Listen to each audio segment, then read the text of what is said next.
کوئی مصنف کتاب لکھے اور اس کے کتاب لکھنے کا مقصد کوئی نہ ہو، پڑھو گے؟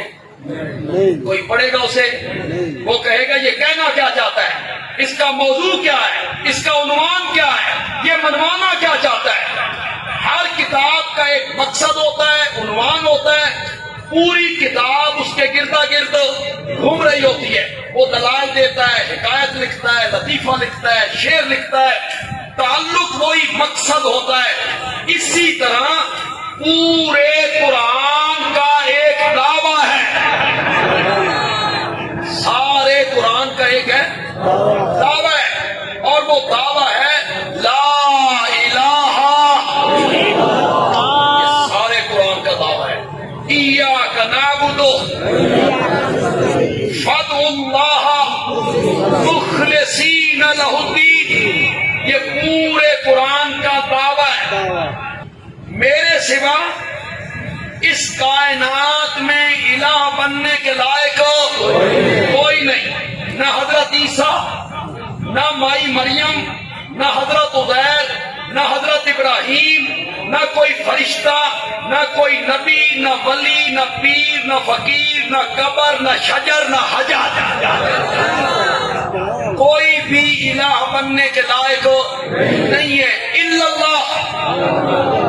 اس کائنات کا الہ اور اس کائنات کا معبود حقیقی کوئی ہے تو وہ صرف اور صرف کون ہے؟ یہ پورے قرآن کا دعویٰ ہے، سارا قرآن اس کے گردا گرد گھومتا ہے، سارا قرآن اس کے گردا گرد گھومتا ہے۔ اس دعوے کی مثال بیج کی طرح ہے، بیج۔ آپ بیج بوتی ہیں، ایک درخت پیدا ہو گیا، انار کا، سیب کا، مالدے کا، آم کا۔ اس بیج کا اثر اس درخت کے تنے میں، اس بیج کا اثر اس درخت کی ٹہنیوں میں، اس بیج کا اثر اس درخت کے پتوں میں، اس بیج کا تعلق اثر اس درخت کے پھل میں، سب چیزوں کا تعلق اس بیج سے ہے۔ مولانا حسین علی کہتے ہیں یہ جو نماز ہے، روزہ ہے، حج ہے، زکوٰۃ ہے، قربانی ہے، حقوق ہے، معاملات ہیں، یہ سب ٹہنیوں کی طرح ہیں، پتوں کی طرح ہیں، پھلوں کی طرح ہیں۔ اس کا بیج ہے لا الہ الا اللہ۔ سارے قرآن کا جو دعویٰ ہے وہ کیا ہے؟ اور سے لا الہ الا اللہ۔ پھر اللہ، میں اب آپ کو سیر کرانے لگا ہوں قرآن کی، جگہ جگہ اللہ نے اس دعوے کو پیش کیا۔ آیت الکرسی پڑھیے، سورۃ آل عمران کی ابتدا پڑھیے، اللہ لا الہ الا ہو۔ دوسرا پارہ اٹھائیے، الہکم الہ واحد۔ چلو آخری سورت میں چلے جاتے ہیں، قل اعوذ برب الناس مالک الناس الہ الناس۔ یہی آواز لگ رہی ہے جگہ جگہ، ابتدا میں بھی آخر میں بھی، میرے سوا کائنات میں الہ بننے کے لائق کوئی نہیں ہے۔ پھر اپنے اس دعوے کو اللہ دھینگا مشتی سے منواتی ہیں، جبر سے منواتی ہیں، ڈنڈے کے زور سے منواتی ہیں، زور سے منواتی ہیں۔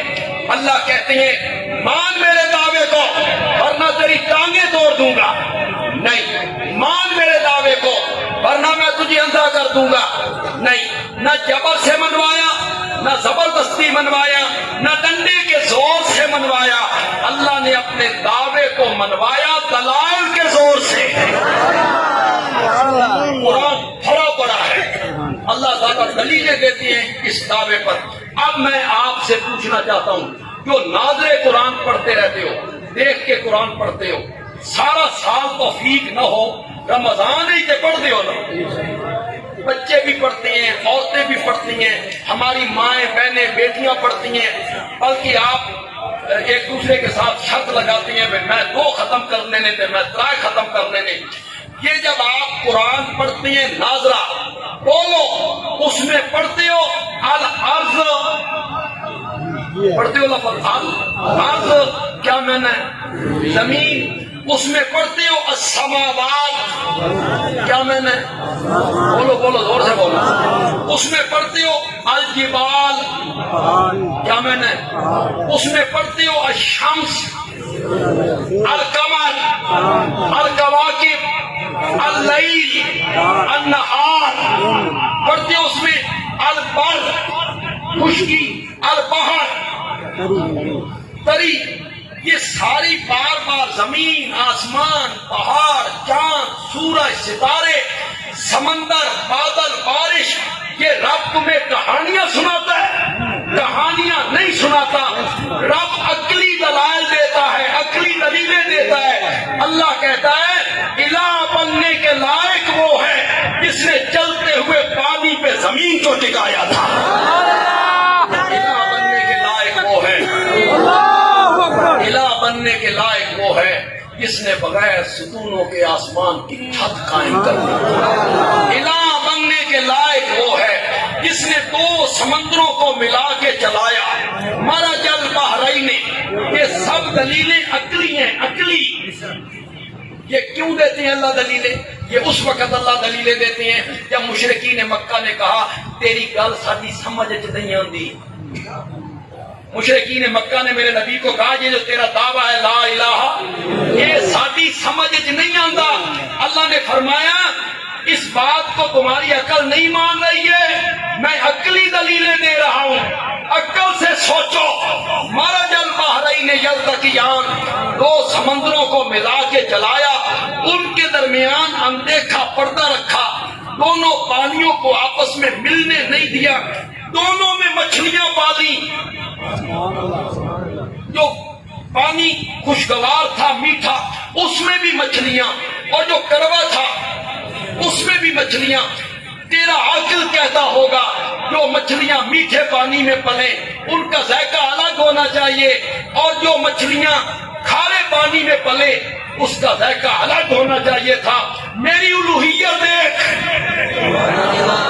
پانیوں کے ذائقے میں فرق رکھا، مچھلیوں کے گوشت کے ذائقے میں فرق نہیں آنے دیا۔ یہ سب کون سی دلیلیں؟ عقلی دلیلیں، عقلی دلیلیں۔ اللہ تعالیٰ کبھی سمندر کی بات کرتے ہیں، کبھی مچھلیوں کی بات کرتے ہیں، پھر سورج کی بات کرتے ہیں۔ اللہ کہتے ہیں دن کو رات میں داخل کرتا ہوں، راتیں لمبی ہو جاتی ہیں، پھر کبھی راتوں کو دن میں داخل کر دیتا ہوں تو دن لمبے ہو جاتے ہیں۔ یہ موسموں کا تغیر و تبدل دیکھ، ہواؤں کا چلنا دیکھ، ہواؤں کا چلنا دیکھ۔ ایک بیج جو تو زمین میں بو کے آتا ہے، جو بیج تو زمین میں بو کے آتا ہے، کبھی اس پر ہی غور کر لیا کر۔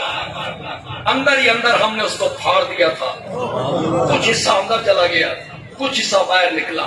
جو حصہ باہر نکلا اس کو اردو میں کہتے ہیں کوپل، اسے کہتے ہیں انگوری، پنجابی میں کہتے ہیں سکتا یا پتا۔ وہ انگوری ہے، کوپل ہے، جھنگ آلے ہو، یہ سریے دی ہوتی ہے۔ یہ کوپل جو ہوتی ہے نا سریے کی ہوتی ہے، اور اتنی نرم و نازک، تو پھونک مارے تو دوسری طرف جا لگے۔ اللہ کہتے ہیں مانسیرے کی زمین ہو، ایبٹ آباد کی زمین ہو، ناران کاغان کی پہاڑی علاقے ہوں، کبھی سوچ تو صحیح اس نرم و نازک پتے نے سخت زمین کا سینہ کیسے چیرا تھا، کیسے چیرا تھا۔ چیر کے یہ باہر نکل آیا، یہ کوپل باہر نکل آئی، سخت زمین کا سینہ چیر کے باہر نکل آئی۔ ایک صوفی کی کتاب کسی موقع پہ پڑھی تھی، بیان کر دیتا ہوں، لطف لیجئے گا، 7 دن تک آپ لطف لیتے رہیں گے۔ صوفی کہتا ہے کبھی تم نے دیکھا ہے کہ یہ کوپل اور سکتا یہ مغرب کی طرف منہ کر کے نکلا ہو؟ کبھی تم نے دیکھا ہے یہ مشرق کی طرف منہ کر کے نکلا ہو، شمال کی جانب منہ کر کے نکلا ہو، جنوب کی جانب منہ کر کے نکلا ہو؟ نہیں نہیں، جب بھی یہ انگوری اور کوپل اور سکتا زمین سے باہر نکلا سیدھا آسمان کی طرف رخ کر کے نکلا۔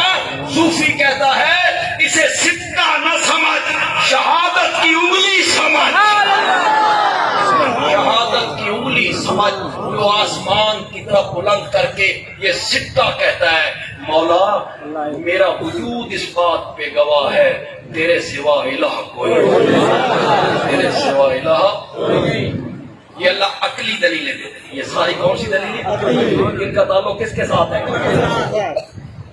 الذی خلقکم والذین من قبلکم، تمہیں پیدا کیا، تمہارے بڑوں کو پیدا کیا، الذی جعل لکم الارض فراشا، زمین کو فرش بنایا، والسماء بناء، آسمان کو چھت بنایا، وانزل من السماء ماء، پھر ہم نے بادلوں سے پانی برسایا، فاخرج به من الثمرات رزقا لکم، پھر مختلف قسم کے پھلوں سے تیرے لیے روزی کا سامان فراہم کیا، یہ ساری چیزیں کرنے والا میں ہوں، نتیجہ کیا نکلا؟